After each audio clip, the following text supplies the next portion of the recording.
Hey guys, this is Yoda. Blizzard decided to drop some last minute class tuning on us, mainly for the raid, but I think it has pretty big implications in M+. Havoc, ability damage increased by 5% is massive for them.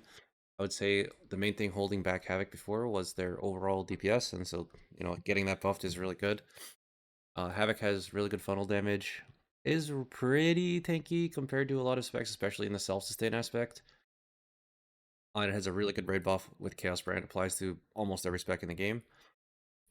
Frosty K eats a sizable single target nerf, but not a big, no, like basically no change on AoE. In my opinion, this was definitely needed. Frosty K was extremely overtuned on single target, not only in Raid, but also in Mythic Plus. I was regularly seeing Frosty Ks beat second place by like 10 to 15% on bosses. So I think this is going to be a decently sized nerf for them, but, DK utility is still really good.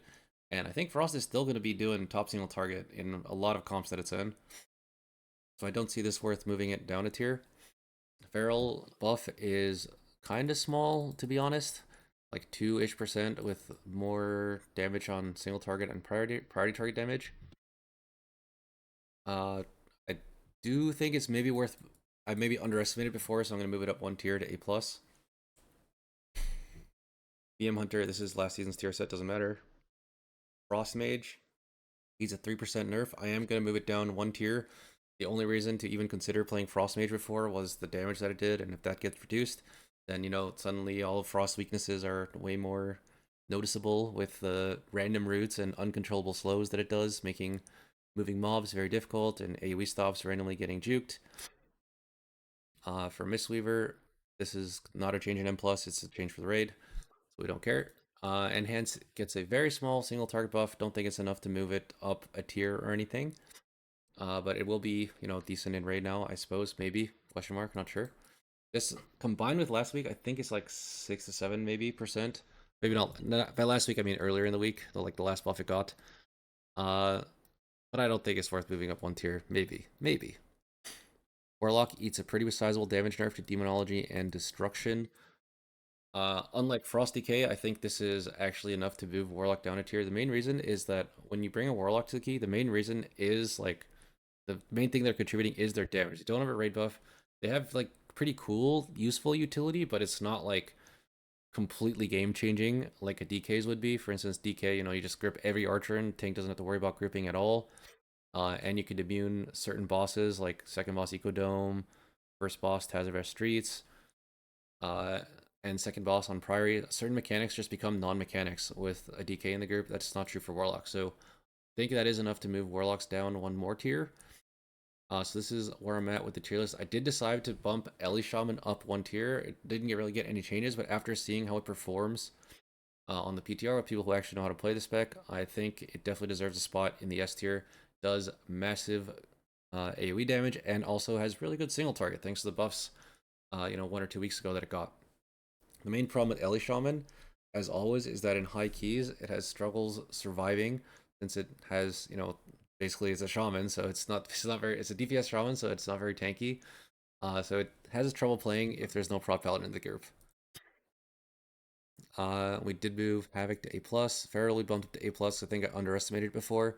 Frost, I think, does still stay in A+. A lot of people have been wondering why Rogue is not higher after watching Casual Addict play some Rogue. The main reason I have Rogue here is that it does not have a raid buff. Unlike, the other specs that are in S and A+, or S and S+, it does really, really good funnel damage when it has Deathmark and a lot of mobs, but compared to, like, an Ellie Shaman or a Mage who can just do the same, basically the same, or maybe slightly lower funnel damage, even no matter the target count, I think Rogue does not belong to be in the same tier. Also, if you play Rogue, and you only play one spec, then you are going to suffer in a lot of dungeons. For instance, if you play Asa Rogue, you're going to do significantly less damage or be less useful in a dungeon like Streets, where there's not that much funnel and single target is much more important. Oh yeah, that's the other reason Rogue, I don't have Rogue at that high tier. The main reason is that Asa Rogue's single target is completely like beans if you don't have mobs with the boss, which does happen sometimes. If you're forced to play boss solo, then Asa Rogue is going to look real bad and make the boss take way longer.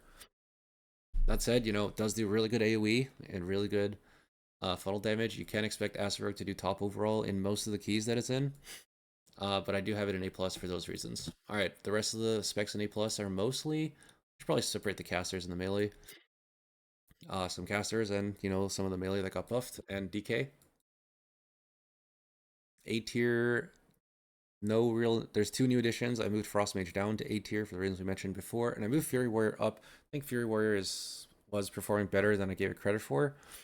The main reason I have DPS Warriors pretty low is that you basically only want to play DPS Warrior if there's a Brewmaster in the comp, because Brewmaster wants to play like a very synergistic raid buff comp, and if you have a Brew in the group, the only way to get Warrior is DPS Warrior. So we are going to put Fury Warrior in the A tier.